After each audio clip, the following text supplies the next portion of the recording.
Over the past few years, I've built 4 different high ticket sales teams that hit $1 million in under 6 months and then scaled and beyond. And I did it all not through some sort of magic or by accident. I did it with a specific process. My name is Taylor. I've been in this high ticket space since 2013. I was Alex Hormozi's first closer, but now I've done probably 16,000 sales calls personally. I've closed 6,000 high ticket sales. I've overseen hundreds of thousands of sales calls. And now I've consulted and worked with dozens of companies and helping those sales teams and systems and people with training, process, and the right talent. What I want to unpack for you guys today is the exact process I used so that maybe you can bypass the 10 plus years of heartache and mistakes that I made so you don't have to make them and you can make your sales team that you have great. Okay, so I'm just gonna give the one caveat, like we always had to validate that there was product offer or there was offer market fit. Okay, which means there was already sales happening, whether we did those sales calls for the first month or the founder did the sales calls for the first month, just to ensure that the marketing that was driving leads and getting calendar appointments, people were actually buying the product. So we had a validated offer. But once you have that, it's like, how do you then actually scale and build a thriving sales team and a sales organization that continues to print money for you? And really, I'm gonna walk through 4 different steps in how I did this, so that way you can steal it, use it, and hopefully this helps you in your sales organization. Step number 1 is obviously attracting the talent. A lot of you guys are really good marketers when it comes to setting up your ads, your funnel, whether it's a webinar funnel or a VSL funnel, to actually have that external marketing system that drives leads for you guys to sell. The problem I've seen though is companies don't use the same logic when it comes to their internal marketing to attract talent. So what I would do, just like with external marketing, is do the same thing with internal marketing. So I would set up a VSL funnel where I present and offer the role in a value proposition and in a dream way. Like I want to sell the dream, but I also want to qualify and set expectations of what we're looking for, right? And so we would set up a funnel. I would run ads to the funnel. It would be a video application style funnel because sales is very communication based, right? We're talking. I need to see their nonverbals. I need to see how they present themselves on camera, especially if you're doing Zoom calls. But that way, that was like our first filtering mechanism to attract the right talent, right? And when it comes to salespeople, you need to look for people who are extremely hungry. Like they have to have that hunter mentality. Like there is a particular type of person that doesn't want a ceiling of income, and because of that, they have a risk profile that's willing, to eat dirt and maybe not make as much if they underperform or if they need to ramp up to KPI. So you need to make sure you set that expectation and you're looking for that personality type. You also want to look for a person who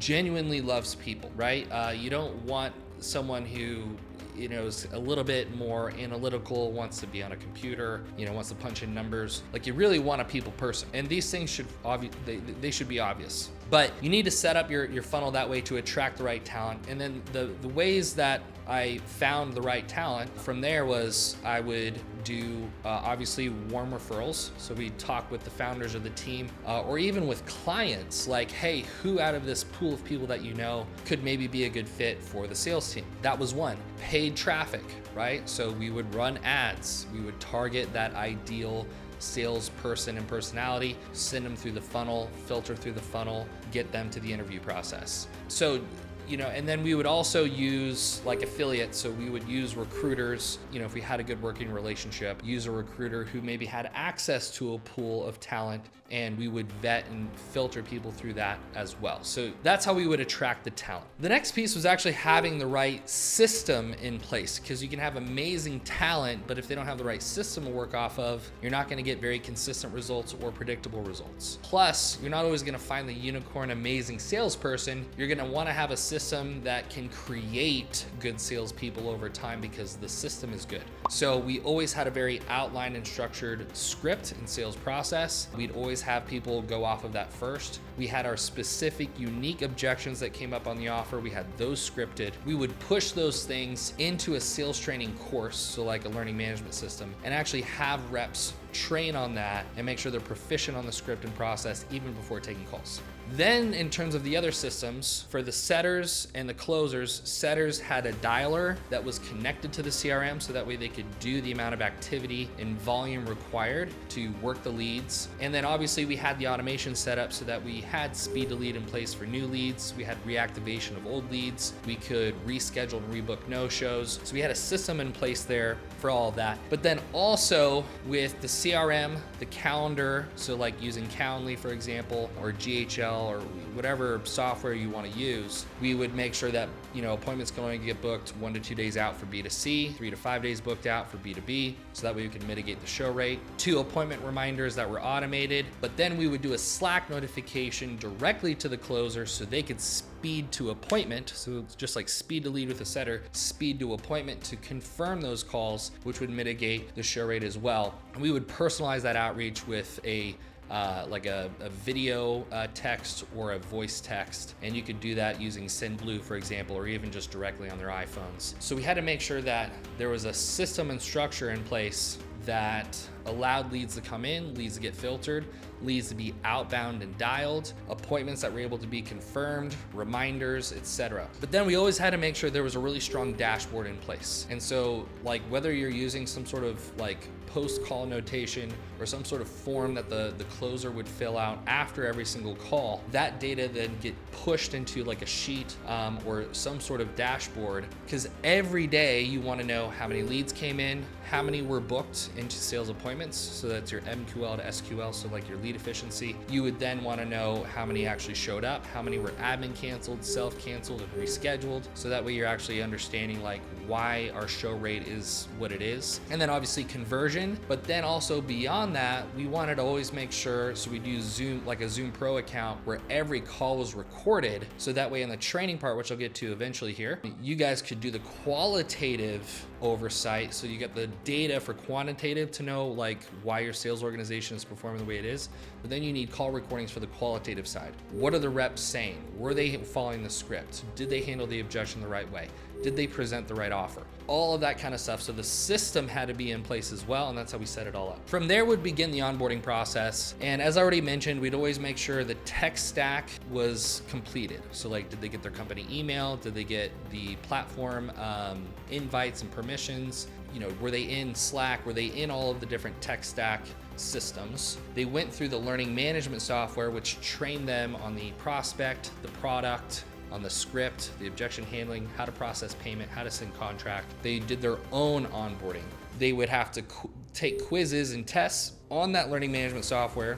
As long as they test it out, then they can start their live onboarding, which would be with like a sales manager or a sales leader. And that's where they would make sure to double check, hey, how do you confirm an appointment? Hey, is your calendar set up the right way? Hey, when you're using the dialer, is this like which lead list is P1, which lead list is P2?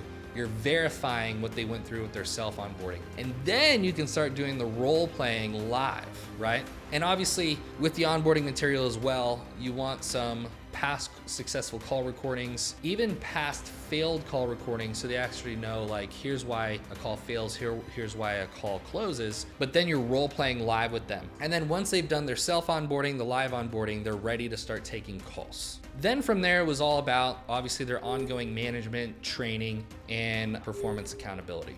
Right? So now we have a sales leader who's seeing all of the data on a daily basis. They're doing a daily pipeline huddle. So it's like 15 minutes, just double checking pipeline. And then 2 or 3 times a week, a 1 hour long live training where we're role playing and call reviewing based on what's been happening over the week with every single rep. That way everyone is seeing and getting feedback on here's how to be better. And that's for both setters and closers, right? Salespeople need constant feedback and reiteration so they can perform better. And then if someone falls below KPI, you have some sort of performance improvement plan in place that maybe decreases their call availability so they have increased bandwidth for additional training, and they maybe work with your sales leader and get additional training to get back up to KPI. Now, I didn't obviously get into this, but obviously like the culture is going to be top down. So if your founder has a certain personality and a type of culture within themselves, it's going to trickle down. So it doesn't really matter what your core values are on the wall. What matters is what are the core values being lived out